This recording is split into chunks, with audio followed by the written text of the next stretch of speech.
welcome everyone once again to this live radio variety show emanating from the cosmic radio receptors of KCIW LP 100.7 FM, located in lovely coastal Brookings, Oregon. My name is Dr. Gigi, and you are tuned into this week's edition of Doc and... I forgot my name. Oh, Jacques. Jacques. Yes. My co-host is, although he doesn't remember it, Jacques Wolf Kepner. Hi, Jacques Poo. How are you? You know, once a week I get to hear the Wolf part of my name. Yeah, I know. The big name I haven't forgotten change. about you, Wolf. I'm doing very fabulous. It is a wonderful day here in Brookings, Oregon, and beyond. I just came up from Crescent City, where it's nice and sunny. It's Wednesday, July 10th. It's in the afternoon. The waves were rolling. The wind was light. It felt good. It felt good to be out and about today. Yes, and it felt good to work and not be out for the working people. We will start, as you know, we'll start each week's show with a segment full of interesting, medically relevant topics we call MD10. 10 minutes of Dr. Gigi is what that means. And after her interesting medical tidbits, I will introduce this week's guest for a creatively composed, colorfully cosmopolitan, consequentially cordial, charming conversation with a coastal community celebrity that we have in the studio today. And we try to top off the hour with Fun Time Corner, filled with quotes and jokes. Jokes. Clean, good jokes. Yeah. Do we have some shout-outs? We do. We have some shout-outs to Dr. Sherry Dr. Sherry and Chris and Chris Nelson and Darwin and Peggy and Rebecca, Hoppy and Purdy. That's right. He's in Missouri, and he calls his wife Purdy instead of Pretty. We got Kelly and Bob and Dave and Mike and Teresa and Claudette, and boy, it just goes on and on. Oh, and can't forget Jaden and Jared and Grant and Vera. Hey, Vera. All you listening, streaming this live on KCIW.org. It's a real simple one, or stream it live. And this will be posted, just so you all know, this is posted immediately after the show, and you could just go to KCIW.org and look up under past shows, scroll down to Doc and Jacques alphabetically, and boom, we are there. You could hear it and at your own leisure and enjoy it. Okay, after all those shout-outs to all the folks around here, Doctor, what do we have today? Something you are really close to. You studied this, or you worked at this for 20 years at a major university in the United States. Did you not? What is that subject? Sure did. Yeah, the subject is, what is the subject? I called it 23andMe, which would only be one little subject. It's ancestry testing, it's DNA testing, it's our genome testing. That is kind of the big rave right now. It was, I'm going to say 10 years ago.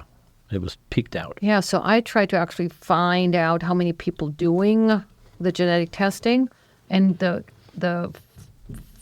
closest one to now was in 2019. It was 29 million people doing it, so they don't have any more statistics for newer that I could find. Now, it kind of started off with O.J. Simpson, right? I mean, that was when we first introduced the DNA. The DNA testing, that's when PCR was first introduced, yeah, and that's what I spent my 20 years doing. Is that what you got your patents in that realm? Yeah, kind of, yeah. She has 4 patents that we know of. So I'm going to talk about the ancestry testing modules that are out there, what they're doing and what they're for. A lot of us think we know what it is, and many, many millions, as I said, 29 million people have done their genetic testing. That's in the States alone. Oh, yeah, sure. A lot more than that in the world. You would think so, but that was 2019. So that's 5 years ago. The tests have gotten better by now, better and better, and we can test more things, and we can test for certain things, and we can compare certain things. So it has grown exponentially in the last 5 years, too. It is absolutely mind-boggling of what we can do with that information. So let's get into it. I want to have a little disclaimer. This is a simplified version, and I will make some oversimplification mistakes by doing that. Not in my book. I'll ask you all the great questions. What does DNA stand for? Deoxyribonucleic acid. Okay. It's just that you could even think about stating that is impressive. Okay. Yeah. All right. So, what is done in these tests? Our DNA, the deoxyribonucleic acid, consists of 2 sets of 23 strands. One strand we get from mom, the 23 chromosomes from mom, and 23 chromosomes from dad. So we have both together 46 chromosomes in every single cell, and that's our DNA. That's our genetic makeup. These strands have the information for everything that defines us: our hair color, our eye color, our height, how active our liver enzymes are, how thick our skin is, how long our bones can get, how we make our digestive enzymes, how fast our heart beats, everything. Well, what do they call it? 46. 46 in me? Yeah, I was wondering that too. So I now I get it. I thought it, yeah, right? 23. 23 in me. Because of this rhyming, I'm guessing. 46 in me doesn't sound as easy as 23 in me. What number do you see? Would you? 23 is not a number. Okay. 24 is orange. Okay. Synesthesia. So the DNA, our genetic material, is like a user's manual, and it's written in only 4 letters. And that user's manual is in every single cell. What are the 4 letters? A, G, T, and A. A, G, T, and C. Okay. When we talked about gout, remember we talked about the purines is Yep. 2 of those. Okay. Even though our heart cells, for example, do not make the protein for our eye color, nor does it make the digestive enzymes, our heart cells or any other cells contain the information for the eye color, etc. Right? Okay. What's a helix all about? Or am I getting ahead of you? Helix has nothing to do with it. Okay, That's sorry. how the DNA is just assorted. Okay. All right. What I wanted to make understand is now we understand why we can swap our inner buccal cell, our cheek, and get cheek cells. And Inner buccal cells. Is that what you call it? they're called, yeah, that's what it's called. Hey, folks. I'm selling inner buccal cells today here on KCIW. So our cheek cells contain the same information Are they of the different from your... whole body. So that's where we can swap our cheeks, the inside of our cheeks, and know we have the DNA for the DNA, how the heart functions, etc. What I just alluded to. So every information is in every cell. Is that where they do really seriously That's on where- the cheek, not yeah, the back that's- of the tongue? Nope, that's how they go and swap the cheek. Okay. So we all us humans, we all contain almost the identical DNA and the identical DNA strands amongst all humans. Think about this. Between the bonobo monkey and us, we are 99.6% identical. The bonobo. Everybody's heard of the bonobo. This guy otherwise known as a chimpanzee or what? No, it's a bonobo. It A looks like bonobo? yeah. I knew that. I used to watch Wild America. So finding the differences that indicate our heritage is quite a feat because we don't want the information that the bonobo has and then pretend that's how we see how we humans populated, right? So it is a big feat that they came up with. So the genius part in these 23andMe and Ancestry.com and all the other tests is to find the differences and the differences that matter and be able to allocate a location in the world and a location in the timeline. Okay. Pretty cool, right? Okay, cool. Now, So- what is it with your mom, though? It's only the mitochondrial... Oh, I'm skipping. I won't get you yet. You got to Okay. talk about mom. Zip. Okay. All right. So this is possible because our DNA changes over the generations. How can they change? How can they allocate a DNA and saying this is where the ancestry comes from? Why? Because the DNA over generations changes. Not dramatically. If we had dramatic changes, then we won't most likely live to procreate and pass on that dramatically changed DNA. So those DNA changes are usually in areas that don't make a big difference. And they stay. They don't change every generation back and forth. So those are the pieces that the scientists have found out. They happen to be called SNPs. Take a snip of your cheek. Kind of. So an average test uses 700,000 different of these SNPs, alleles, spots in our DNA that they check out. A genome, all of our 23 strands and the little letters that make up our user manual consists out of more than 3 billion. Wow, but they're only taking 700 SNPs of the 3 billion. That's not that. That's really 0.025% of Whoa. our DNA. So it's a tiny bit. So that's super Okay, cool. so my kids have all three had it, and so again, am I going to assume that all three of my kids will have the identical DNA? I mean, or origin, if you're tracing back your origin of your ancestry? No, they cannot have identical twins have identical DNA. So you and Rika? She's we have an identical twin? We have identical DNA. Siblings technically don't have to have any DNA overlapping. They get 23 chromosomes from dad, but maybe the sibling gets the other 23 chromosomes from dad. I sort of Right? understand that. So, it is a statistical analysis that you're doing here. A nightmare sounds to be like. Pretty So 700,000, but it's pretty accurate at 700,000 SNPs? Yeah, it's pretty accurate because it's statistical analysis. After 700,000 different positions and you only have 4 letters to go by, it kind of can pinpoint a lot of things of your ancestry and where, etc. Now, what can be all looked at? Well, for example, you can look for drug response. So those are active genes. So how well certain alleles, SNPs, or spots in the DNA act to certain drugs. It's not any or every SNP. It has to be a certain SNP at a certain position that has a certain function to be even able to make a difference to certain drugs. So there are a couple of 215, 230.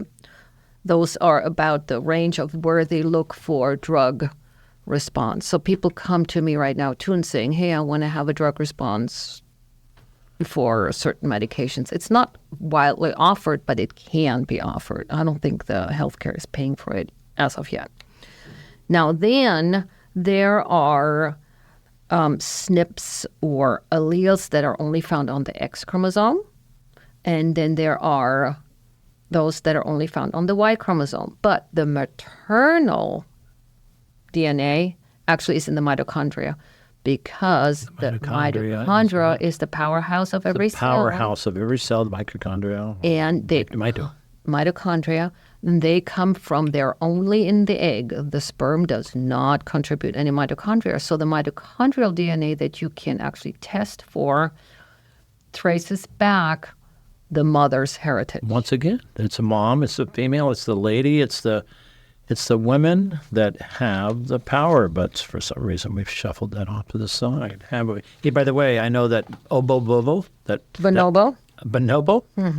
monkey, it's not found in wild America because there's no monkeys in America.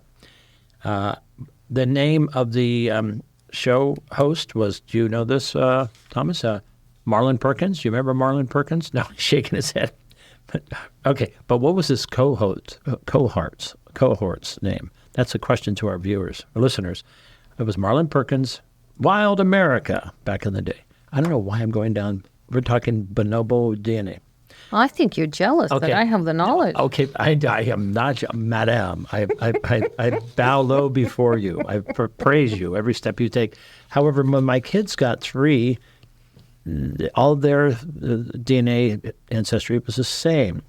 And I thought, because they all did it at the same time, so I should see the lab worker going, hey, here's another Kepner, there's 3 of them. Just print out the same one, send it to all 3 of them. It is unlikely that they all have the 3 unless, there was a mistake. It's highly unlikely to have the same. Just statistically, it is very It was pretty simple. It said French for my mother, it was German for my father, and then their mother, my ex-wife, was from Baghdad, so they had that.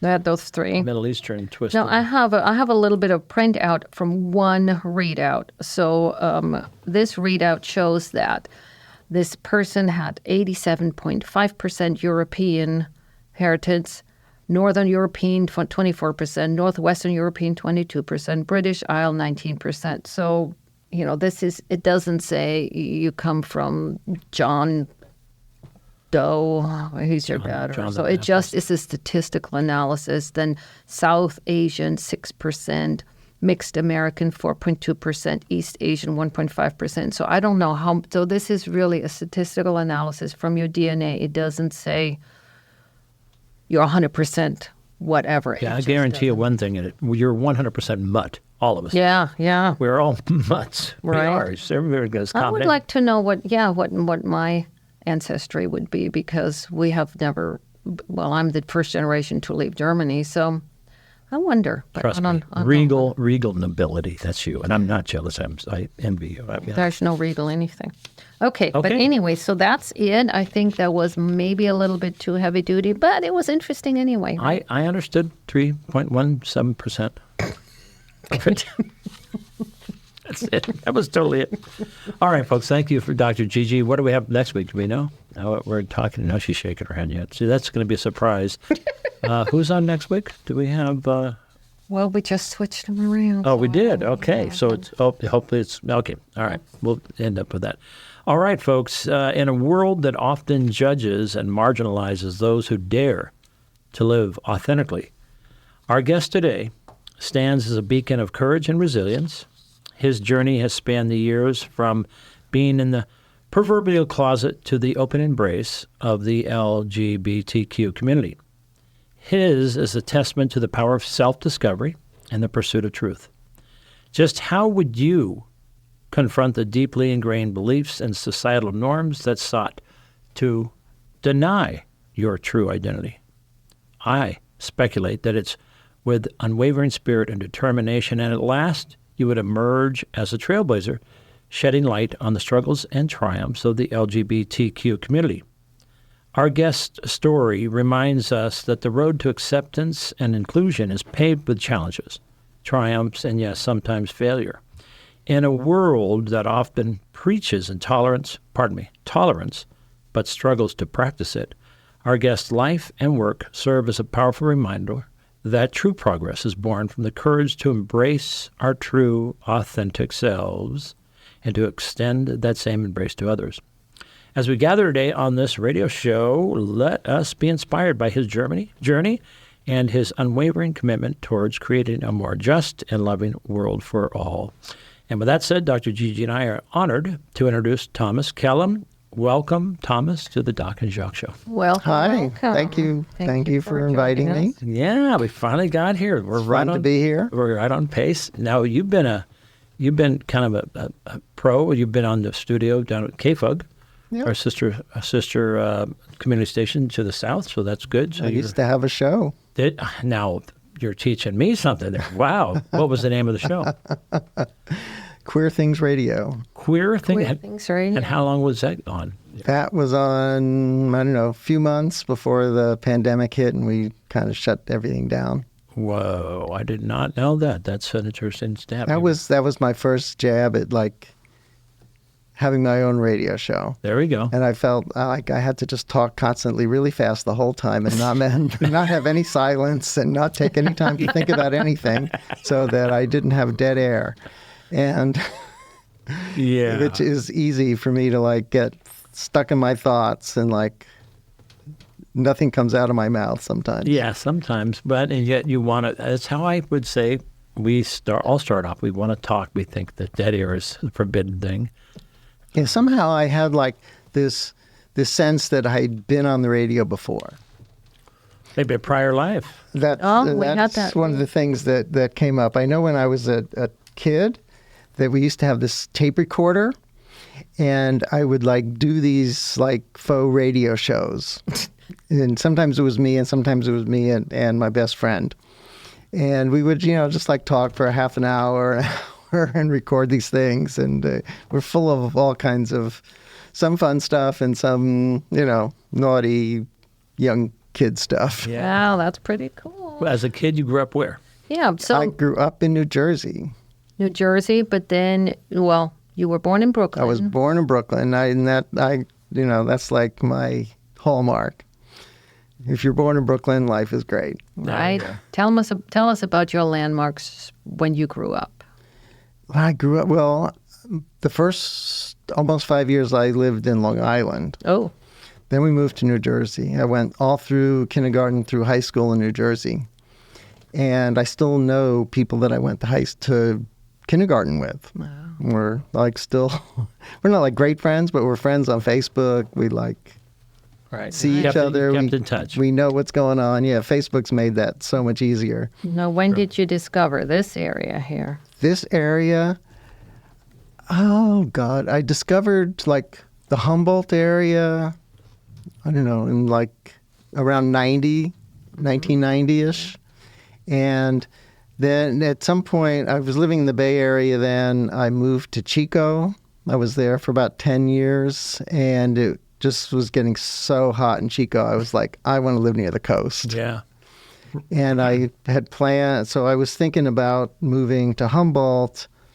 In my move up here, I applied for some jobs doing psychotherapy, and I got hired at Open Door, and they said Fortuna or Crescent City. And Fortuna seemed a little like not quite my speed, so I picked Crescent City because it seemed like interesting. Cool. That's an interesting So you story. moved here in the 90s? No, I moved here in October of 2018. Oh, So you're 6 years down. No. Yes. 6 Yeah, years. it'll be 6 years in October. Right on. nice. And so the first 4 years-ish, I was working at Open Door, which is where I got hired up here. And now I've been out of there for a little over 2 years. I still have a little psychotherapy practice, mostly telehealth, Private? private pay, private everything. Very And nice. Open Door for our listeners that don't know. What is Open Door? Open Door is a health clinic, community health center, In Crescent FQHC. They have one clinic in Del Norte and about 11 or 12 clinics in Humboldt. Interesting. It grew out of kind of the idea of hippie-free clinics. Whoa. Wow. That was, I think it was, that Was that maybe, thunder? maybe our listeners didn't hear that, but somebody just moved the big thing above us in the restaurant. That's okay. And so, I mean, it has this great history, Yeah, this place. it does. Yeah, does. Is this the end all for you? Do you feel like this is where you want to spend the rest of your life? Probably not. Maybe. I don't know. I mean, sometimes I think about moving, and the thing that I really love here is that I have a lot of space. Yeah. I've moved progressively from crowded places to less crowded places to less crowded places, and this is pretty less crowded. So, Right. so what would you like to have changed? What do you not like? Why would you even consider moving? Oh, I don't know. Just moving on with life? Just different things come up, different things to think about. I mean, I do think about I like that it's less crowded, but I also that brings along with it that there aren't a lot of places to socialize or people to interact with that always feel like engaging to me. No, do you live in Crescent City or in Brookings? I live in Crescent City, right outside the city limits. Cool. Okay. Yeah. And so I have a little piece of land, and I have lots of elk, and I have birds and a feral cat, and my neighbor has sheep and cows, and Right on. there's No. all kinds of fun things. There was a bear the other night running through the backyard. Oh, that's That was These exciting. scaredy cats. bears. Why do bears scary? Oh, Well, I saw one. I wouldn't still want have to a heart be in attack the about yard it. with the bear. Well, I think they're going to run if you're in the yard. I mean, well, So I encountered a bear July 15th and 21. I still remember because I was walking with my sister, Rika, and the dogs, Eva.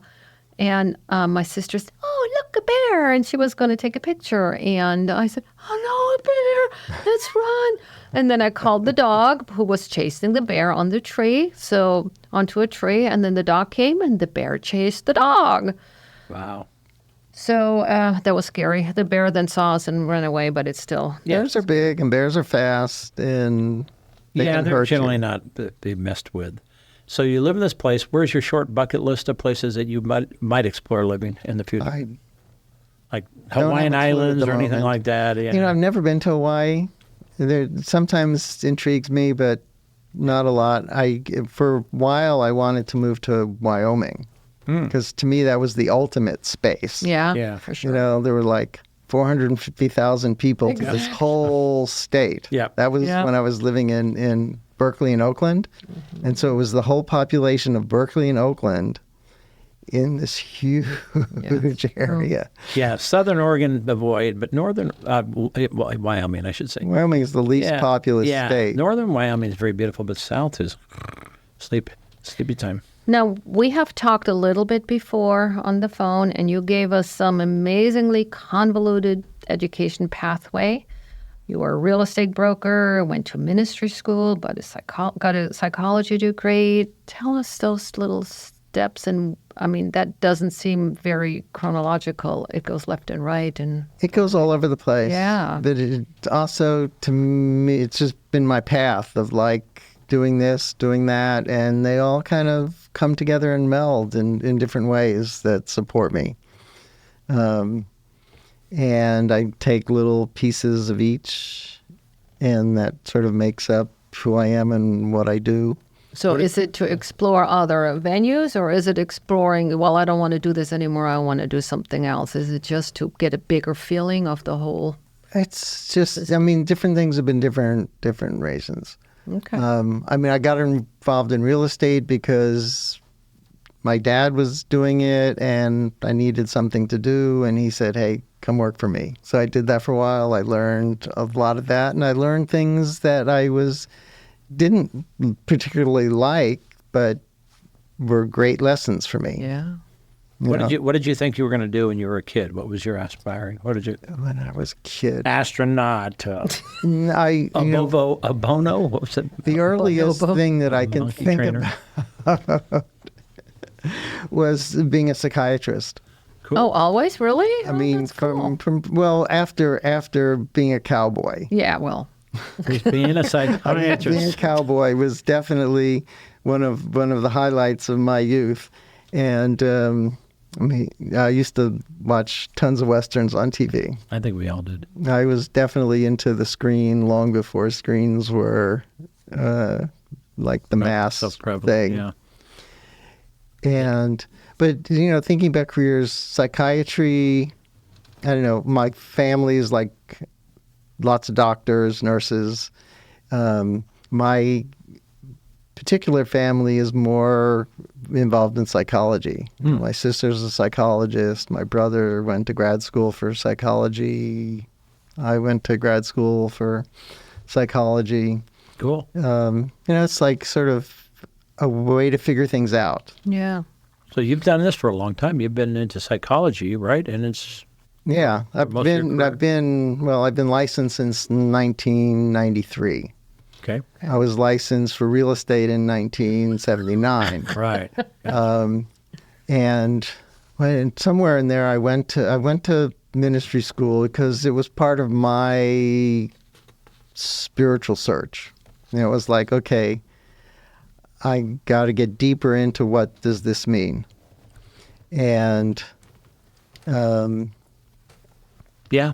and Yeah. I just So the ministry, I mean, like a certain denomination, like Dana Gill's, we know Dana, right? yeah, Dana's Methodist. And this Yeah. was Science of Mind, Science of Mind. which is also Church of Religious Science, and these days they've kind of recombined into the Centers for Spiritual Living.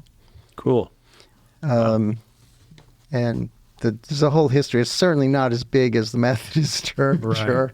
She's a trip. She's Dana, great. Yeah, Dana's awesome. Dana has done a lot of neat things. I've had her on a couple of my shows.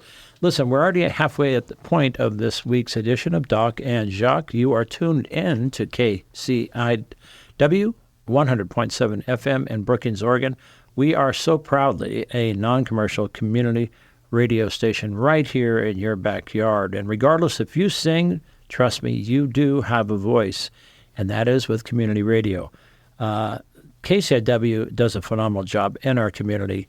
You can post PSAs or public service announcements with the radio every Wednesday between 2 and 3:30. There's someone in here. You can make recordings to promote your noble cause and your community interest. You can find out more by going to kciwradio.org. And the radio station is always looking for people to donate their time and their money to a good exemplary 501c3. All right, we are halfway through now.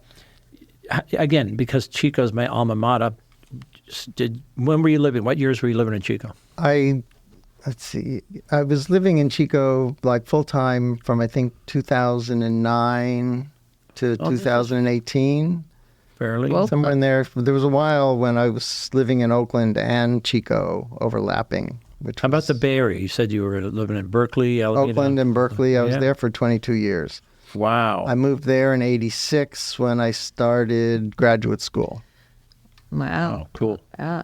No, so you are mainly, maybe not mainly, you are also very known because of the LGBTQ, LGBTQ. okay, It's okay. society or community. Tell us how you got into that. Yeah. Well, it's always sort of been my world. And it's, I think probably when I was in Berkeley and Oakland is when I really got involved in the community aspect of it. Yeah. You know, up to that point, it was more like personal. It was me figuring out my identity and going through the whole process of coming out and finding relationships and friends and things like that. But when I was in Berkeley, I was part of a community group and started another community group and really was like organizing. Right. When I moved to Chico, I got involved in the community center there. It was the Stonewall Alliance of Chico. And I got involved. I got on the board. Eventually, I became the board chair. And then from there, I became the executive director and did that for a bunch of years, pretty much till I left. Both areas are conducive and are open to that. I mean, Berkeley, it's the light years ahead of, let's say, where Crescent City. Yeah, light years ahead of Chico, too. When I first Yeah. moved to Chico, it was like still kind of on the down low. And there were pride events, but they were in more private spaces. Huh. Like they would be behind the Elks Lodge in the field there, or or at somebody's house that had a big field and yard. The first year, I don't remember the year, but we did like a big pride in the downtown plaza. And that was a huge step. Like, okay, we're really just going to be out there and do this. This is like 14 years ago, 2010 then. 2010, This was 2011. like, You said you got there in 2009. yeah, it Yeah. took a few years to get there. Okay. I don't remember exactly what year the first one was. That's amazing. 11 or 12, something like that. And, so then I moved here and, like Chico was far ahead of here. There was, up to this year, there wasn't like a big pride event. There were small things, and I had done the Rainbow Pride Art Show a couple of years. And this year, it was like, okay, let's do a pride. Yeah, so you started organizing. And yeah, I mean, somebody said, hey, let's do this. And I said, okay, you really want to do this? Let's do it. Let's do it. Yeah. And so we started organizing, we started planning. There were a lot of people involved. A lot of people came together, a lot of energy. And it just sort of flowed and came together in a really great way. Yeah. How long was the preparation for it? We started, I think, thinking about it like in January, and we had the event in June. June. Pride month. And were you the regent? What do you call yourself on that? I think I was like the coordinator. Coordinator. Okay. I really don't like hierarchies. Yeah, I don't either. I really like, people do what they're good at and, Well, and if do you were their the thing. master coordinator, no, I'm And- kidding. And, I have a history of doing this, and I'm good at sort of pulling people together Right and on. How's the moving ahead. Did you find any challenges, worse than what you had in Chico and other? Well, there was definitely a challenge in like pulling together a group of people that I didn't really know very well. Uh-huh. I mean, I'd met some of the people, but I had never worked with them. Yeah. And working with people is very different than just knowing who they are. And, so we had like a core group of people that were kind of at the center of things, and then a whole bunch of other people that were involved in ideas and helping with different aspects, and just like bringing that all together in a new space with, a new environment. There was a lot of unknown about how we were going to be received in the community. Mm-hmm. There's a lot of support, but there's also a lot of very loud non-support. Wow. And I think that was on everybody's mind, like, how is this going to play out? Yeah. Okay. So what is the LGBTQ temperature right now in your estimation in the community in Crescent City, in this region? I think it's way better than I thought it was a year ago. This is what I've heard. And I think that having this event and having things like out there really stirs up the support and brings people together. So, right now it feels like there's much more of a community. People know each other. People feel good about what happened at Pride. People were very, happy and joyous to be there and be in this environment that felt supportive and open. Safe. And safe.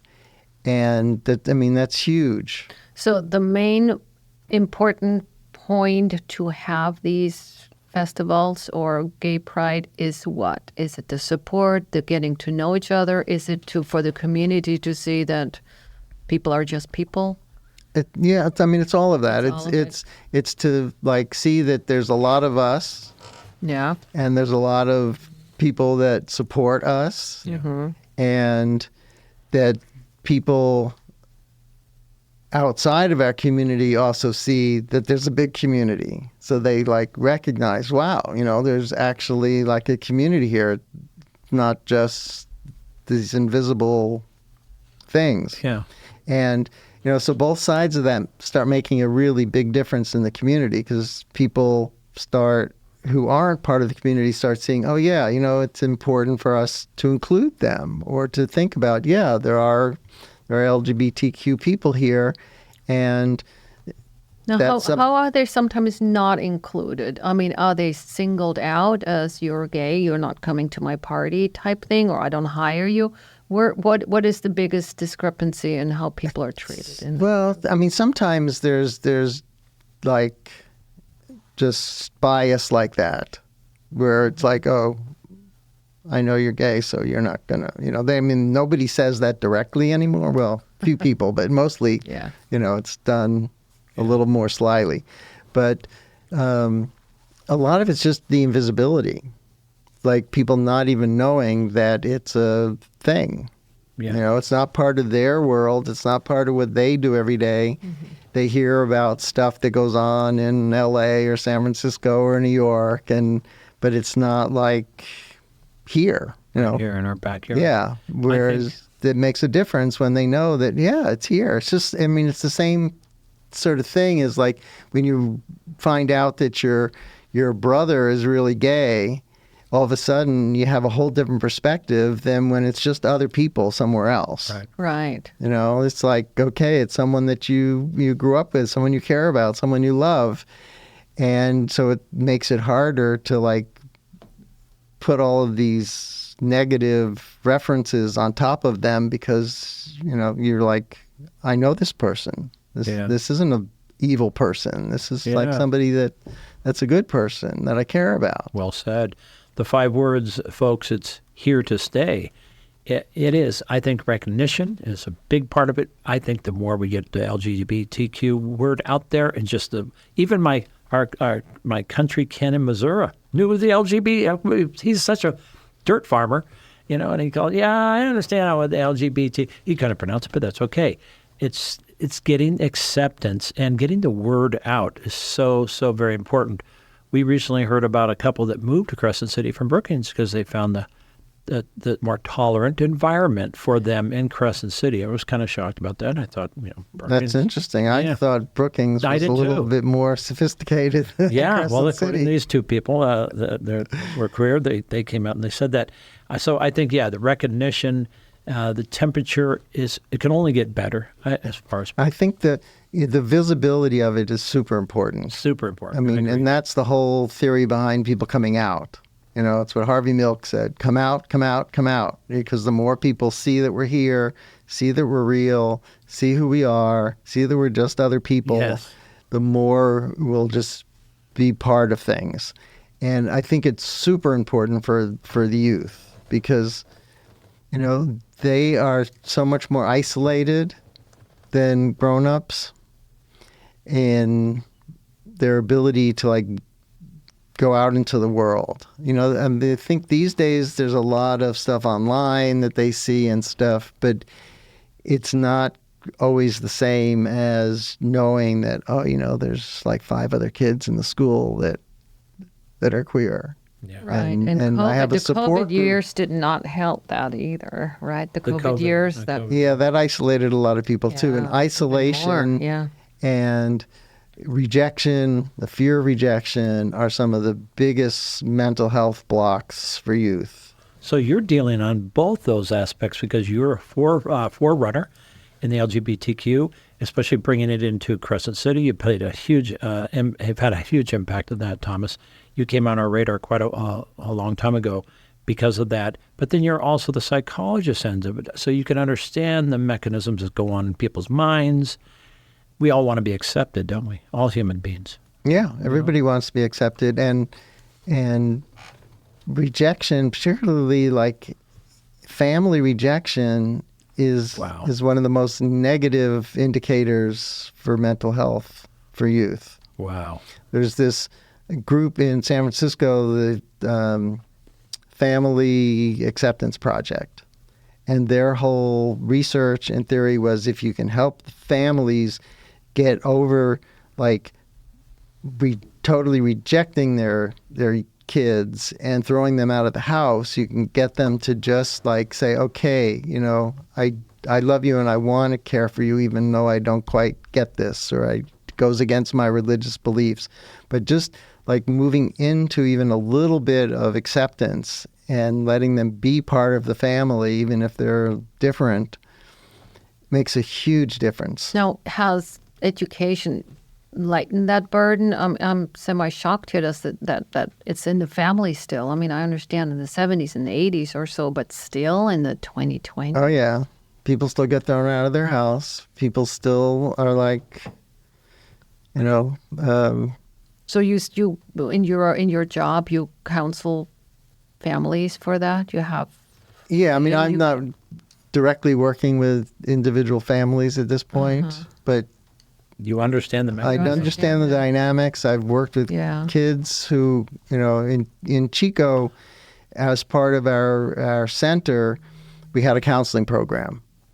And, we had 10 to 15 counselors, and they were each seeing 4 or 5 people. And a lot of that was youth. We did it. It was all free, so people could just access the services without any difficulties. And in California, a youth who's 12 years old can get counseling without parental consent.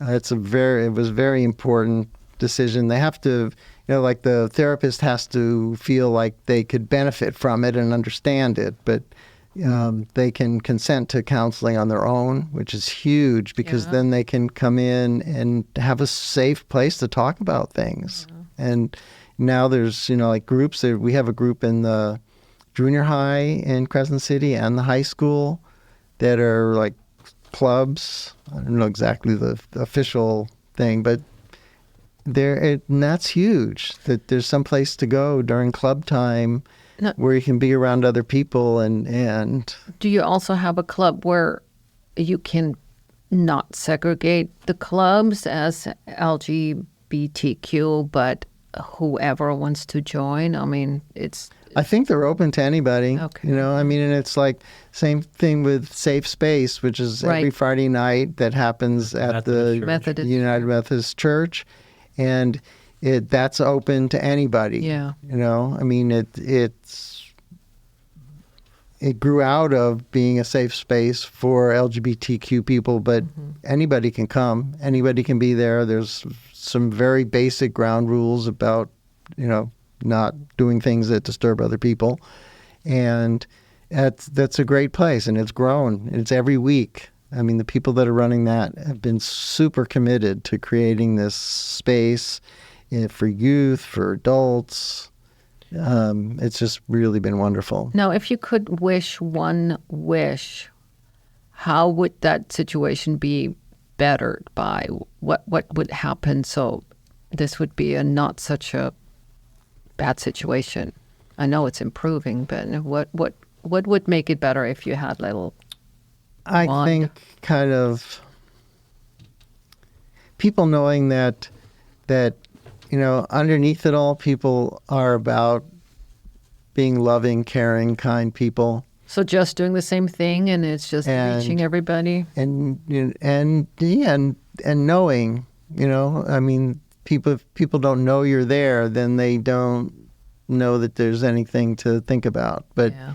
I think that's one of the things that was maybe the most surprising about putting together this Pride event was the people that came out and supported us.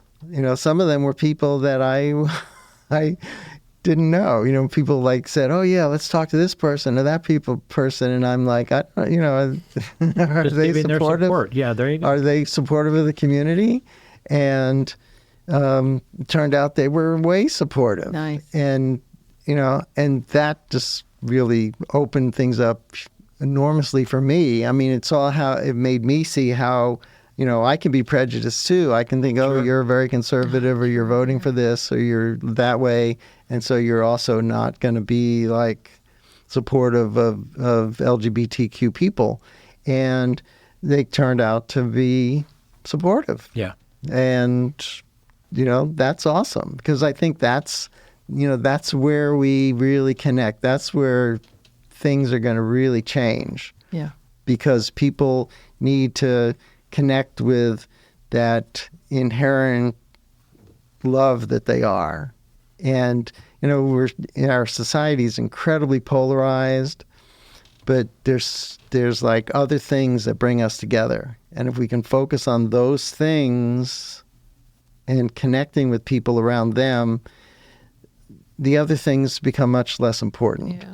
Yeah. You know, I mean, and some of Amen. that came out last summer in the fire. Yeah, you're right. You know, I mean, we were like, we had this huge fire and there was a lot of things that needed to get done and a lot of help. And people really supported each other, came out and did things for people.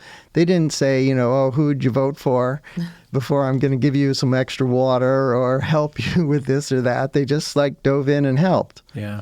And, you know, that to me is what's going to make our world a whole lot different and a whole lot better. And I think that the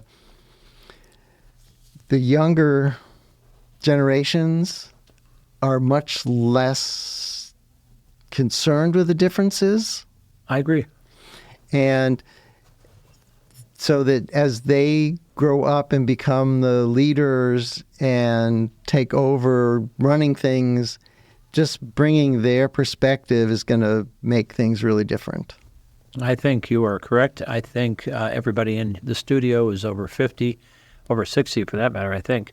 And I I'm think, over 20. Yeah, there we go. 23 and me. We can change. We can change. Let's look at our American Civil Rights Movement. In my early childhood, it was discrimination big time. In San Francisco, it was not a really good, healthy environment. Today, my children are colorblind. They really have changed. So in a couple generations, it changes. So this LGBTQ, even though some people, I don't know what the hell's that. You don't really have to know what it's about, but just get the word out there that there are constituents, there are people just like your brother, just like your sister, maybe just like your cousin, that are queer and gay and different, but they're perfectly good people, Yeah. right? Right. And that's going to make a huge difference. That's so true. Where do you see yourself in 5 years, Thomas? And that's always a tough question. Yeah. I've never really been able How about next year? Do you want to be involved? Next year I'll still be here. All right. We already actually set a date for Pride for next June. All right. When is that? Saturday, June 21st. Okay. We're going to have a similar sort of Pride event. Yeah. We're going to start planning in the fall and then through the winter. Same people in the planning committee? Ever growing. Ever Yeah, growing. I mean, we're starting with the same people because Yeah. that's kind of the nucleus of Right. who's been working on it. But then we'll open it up to the public again Yep. and see who comes. I'm a firm believer in like giving people the opportunity to come in and get involved in something and rise to their best Sure. involvement. Well, you keep know? us apprised of that because, KCIW is here for the community. And Awesome. we'd love to get that word out. You're also looking for sponsorships, I'm sure. So you'd always be looking for the people that are going to just not only back it with their time and effort, but their financial, because it takes money to put on a parade. It takes money. I mean, and this year we had some good financial sponsors that were really great. We have a little bit of seed money for next year. Cool. We had, and luckily, we did things at the church, so there were things that we just sort of got pro bono because we used the church facility and Right. we didn't have to pay for some venue. Yeah. So those kind of things help too. But it's definitely going to be better. Everybody that I've talked to that was a vendor wants to come back. Sponsors want to sponsor again. Nice. We're already like flowing. Good. with, it takes with that. more It takes things. that line for a good cause and a big parade. Particularly, you got to plan well in advance to get it. It just doesn't miraculously happen with a snap of the finger. So you're planning on doing that next year. Then you may be looking elsewhere out there in the big universe. I don't know. Maybe a less popular. Wyoming. What was it? Southern Wyoming. Don't go to Southern Wyoming. Do not go to Southern Wyoming. It's too wide. It's too open. I don't know. I mean, that was sort of my choice was going to be Laramie.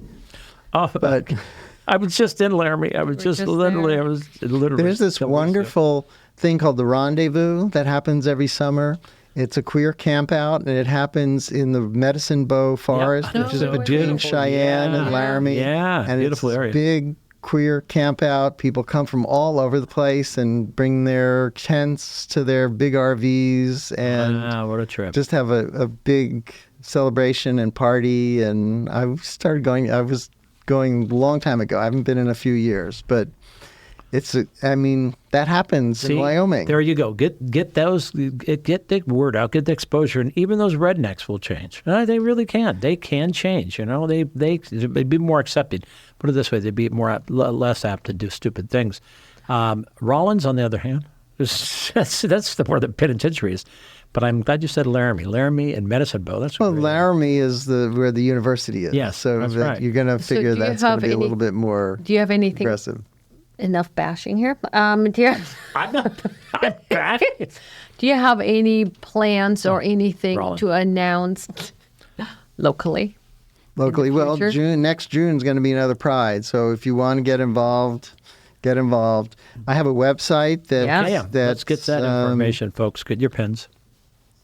full of resources for the LGBTQ community, and it's also where I've been posting things about Pride events and the art shows, and that is basically dnlgbtq.org. So for Del Norte. Del Norte LGBTQ.org. Okay, that's good. And it's the Del Norte LGBTQ Resource Project. That's kind of Okay. the name of it. But if you go to that website, I've been trying to keep it as up to date as I can. There's a few old things, but there's also a lot of resources, educational material, referrals for people, where to go for medical things, for mental health things, a lot of youth resources. It's I want to Okay. keep making it as robust as I can. So that's the Del Norte resource. DN, Yeah, LGBTQ resource project. Right. And we And they also can- have a Facebook page. Yeah, what is that? That's Facebook DNLGBTQ. Okay. Is that one, So same- LGBTQ? Yeah. There's the email is dnlgbtq Wow. at gmail. Wow, everybody's all in line. Yeah, not too many people are DNLGBTQ, so I was able to Right. get all the names I wanted. So, I mean, those are the best ways to reach me, to find out information. I'm open to helping people and, providing as much information as possible. Okay. Now, Cool. last but not least question, what will your tombstone say? Do I get to do two or just Yeah. one? Say two or both three. sides, by I was a side. former auctioneer. Now you're two or now you're three? Now four? Okay. So the first one was he walked gently, spoke softly, was mindful of his silence, and smiled a lot. Mindful of his silence. That's I the like A that. side. That's That's a cool. good one. I like that. Okay, you got a And second. then my other one is after a brief rest, I'm on to my next adventure. Yay. Ooh, that's a good one. That's a good I one. like that one, too. So you are a motivator. You are an inspiration. You are a name in the community. I'm glad you are up here in Brookings, putting your vision and your words out there, Thomas. It has been really a pleasure. Is there any phone number you want to put out there at this point?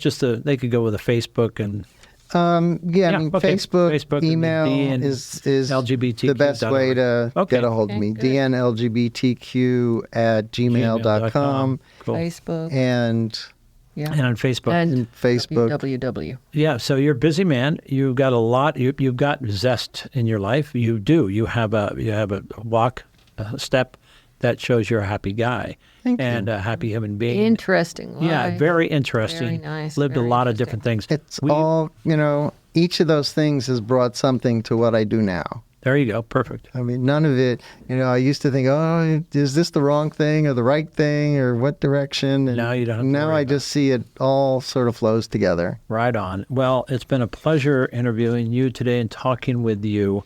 And I and Dr. Gigi are so happy. We'd like to check in with you every 6 months or so. So maybe we'll have you up here again. Anytime. It's getting on that winter. And again, good luck. And everybody reach out if you can to Thomas Kelem. He's a force to be reckoned with in a good way. Thanks for coming on Thank the you Doc so and Jacques. much. Thank you. Thanks for having me. All right. I You're totally welcome. appreciate it. What do we got now, Doc? We have fun time. We have a full corner. 2 minutes? Yeah. Okay, give me a couple of quotes. All right. You have to believe in yourself when no one else does. It's by Serena Williams. Wait, say that again. You have to believe in yourself when no one else does. Okay. All righty. What did the dentist win at the event? What did he win? A little plaque. Took a little while. Okay. I can always tell when someone is lying, Doc. Why? How? I can also tell when they're standing. Good that that's not. That's her real laugh. Folks, you heard it here first. Oh my God, that's my. I wake up in the morning. She looks at me and goes, All right. When you have a dream, you've got to grab it and never let it go. You agree, Thomas? If you got a dream, you should grab it, never let it go. Sure. Yeah. Carol Burnett. Yep. Carol good one. Burnett said that? Wow. Regarding that, I rarely finish anything. Do you know I have a black belt in martial arts? Never heard that one. Funny. Okay. Very yes. funny. Okay, got one more? Yep. Be yourself. Everyone else is already taken. Be yourself because everyone else is taken. That's Oscar cool. Wilde. Yeah, good one. Okay, Yeah. one more joke that we You done. know why the French like snails, don't you? No way. Well, they hate fast food. Okay, are we we're ready? done. We're We are time at the blue time. again. You have been listening to Doc and Jacques and KCIW LP 100.7 FM in Brookings, Oregon. We hope you have enjoyed the show and conversation with Thomas Kelem, a truly fascinating guest. Yes, so much. Thank you, Thomas, for coming in. We want to thank Tom Bozak and Ray Simon in there for their engineering wizard in the KCIW studio. And please reach out to us if you are interested in being on the show or know somebody else. Thank you. Peace and love. Have a great day. Goodbye.